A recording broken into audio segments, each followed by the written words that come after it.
Hello बच्चों, let's see the question. The question is select the correct option of haploid cells from the following groups. तो यहाँ पे हमसे बोल रहा है कि जो haploid cells हैं वो हमें यहाँ पे बताना है, इनमें से जिस ऑप्शन में सिर्फ haploid cells हो। तो यहाँ पे हम दोनों ही प्रोसेस देख लेते हैं। सबसे पहले जो स्पर्मेटोजेनेसिस है, एक साइड हम लोग स्पर्मेटोजेनेसिस देख लेते हैं और दूसरे साइड में हम लोग बात करेंगे यहाँ पे ऑफ oogenesis। यहाँ पे दूसरे साइड में हम लोग बात करेंगे oogenesis की। तो यहाँ पे oogenesis जो होता है वो यहाँ पे it is the process of formation of female gamete. Female gamete का जो फॉर्मेशन होता है वो oogenesis से होता है, और जो मेल गैमेट का फॉर्मेशन होता है विच इज द स्पर्म, वो होता है स्पर्मेटोजेनेसिस से। तो सबसे पहले हम लोग यहाँ पे स्टार्ट करेंगे स्पर्मेटोजेनेसिस से। तो स्पर्मेटोजेनेसिस में जो जर्मिनल एपिथेलियल सेल्स होते हैं उसमें माइटोसिस होता है, और यहाँ पे फर्स्ट स्पर्मेटोगोनिया का फॉर्मेशन होता है। फर्स्ट स्पर्मेटोगोनिया इज फॉर्म्ड और ये यहाँ पे डिप्लॉयड होता है। ये जो स्पर्मेटोगोनिया होता है, इस स्पर्मेटोगोनिया में यहाँ पे होता है माइटोसिस, यहाँ पे होता है माइटोसिस। और ये जो माइटोसिस होता है ये एक इक्वेशनल डिवीजन होता है। इक्वेशनल डिवीजन वो डिवीजन होता है जिसमें नंबर ऑफ क्रोमोसोम्स जो है वो सेम रहते हैं। यहाँ पे फिर प्राइमरी स्पर्मेटोसाइट जो होता है उसका यहाँ पे फॉर्मेशन होता है। Here primary spermatocyte is formed. ये जो प्राइमरी स्पर्मेटोसाइट होता है ये डिप्लॉयड होता है। इस प्राइमरी स्पर्मेटोसाइट में फर्दर यहाँ पे मायोसिस का डिवीजन होता है। ये जो मायोसिस होता है, meiosis is the division which is the reductional division। ये यहाँ पे reductional division होता है, मतलब कि यहाँ पे क्रोमोसोम का नंबर जो होता है वो हाफ हो जाता है। तो जब यहाँ पे meiosis होता है, meiosis में ही यहाँ पे हमें रिकॉम्बिनेशन देखने को मिलता है of genetic materials. Genetic materials का यहाँ पे रिकॉम्बिनेशन होता है और यहाँ पे हमें वेरिएशन देखने को मिलता है। तो यहाँ पे मायोसिस 1 जब होता है तो यहाँ पे दो सेल्स प्रोड्यूस होते हैं, बोथ आर हैप्लॉइड, और यहाँ पे ये दोनों ही होते हैं सेकेंडरी स्पर्मेटोसाइट। यहाँ पे सेकेंडरी स्पर्मेटोसाइट जो है उनका यहाँ पे प्रोडक्शन होता है जब प्राइमरी स्पर्मेटोसाइट में मायोसिस 1 होता है। तो यहाँ पे N2 सेल्स आर फॉर्म्ड। ये दोनों ही सेल्स में यहाँ पे फर्दर मायोसिस 2 होता है। मायोसिस 2 जो होता है वो जस्ट लाइक माइटोसिस ही होता है, और यहाँ पे it is equational division. Meiosis 2 जो होता है वो यहाँ पे मायोसिस की तरह इक्वेशनल डिवीजन होता है।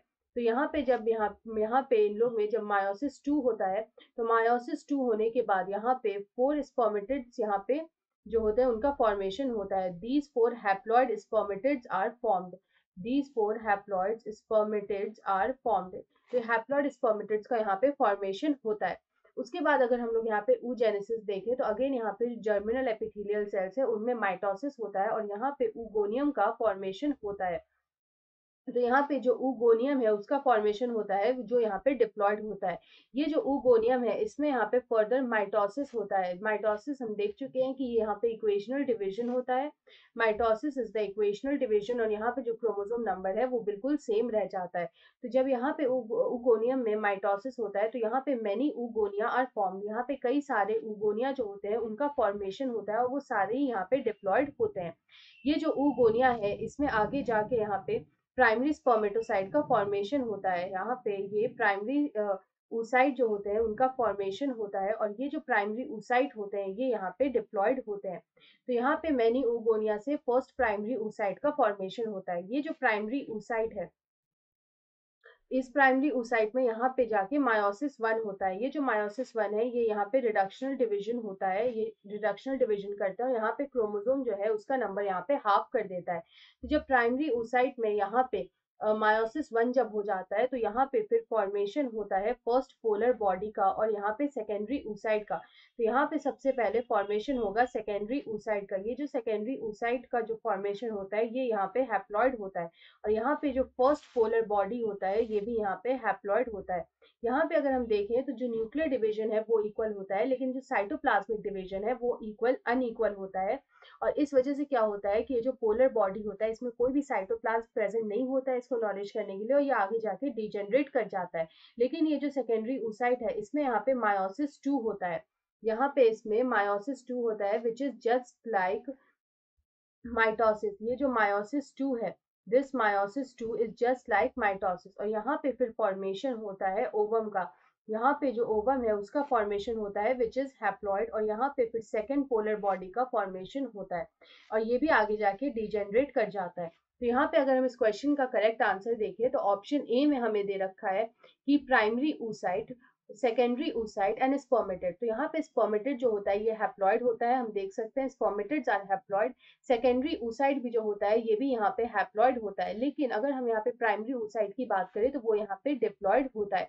तो यहाँ पे हमारा ये ऑप्शन गलत हो जाएगा। उसके बाद हमारा ऑप्शन बी में दे रखा है कि सेकेंडरी स्पर्मेटोसाइट। जो सेकेंडरी स्पर्मेटोसाइट होता है वो हम देख सकते हैं कि हैप्लॉइड होता है। हमारा जो फर्स्ट पोलर बॉडी है ये भी यहाँ पे हैप्लॉइड होता है, और हमारा जो ओवम है ये भी यहाँ पे हैप्लॉइड होता है। तो हमारा ये ऑप्शन यहाँ पे करेक्ट हो जाएगा। उसके बाद सी में दे रखा है स्पर्मेटोगोनिया। हम देख सकते हैं स्पर्मेटोगोनिया जो है वो यहाँ पे डिप्लॉयड होता है। तो हमारा ये ऑप्शन वैसे ही गलत हो जाएगा। अगर हम अपना ऑप्शन डी देखें तो यहाँ पे अगेन लिखा है primary spermatocyte. We know primary spermatocyte यहाँ पे डिप्लॉयड होता है, तो हमारा ये ऑप्शन भी यहाँ पे गलत हो जाएगा। So option B is the right answer. I hope you understand this question well. Best of luck.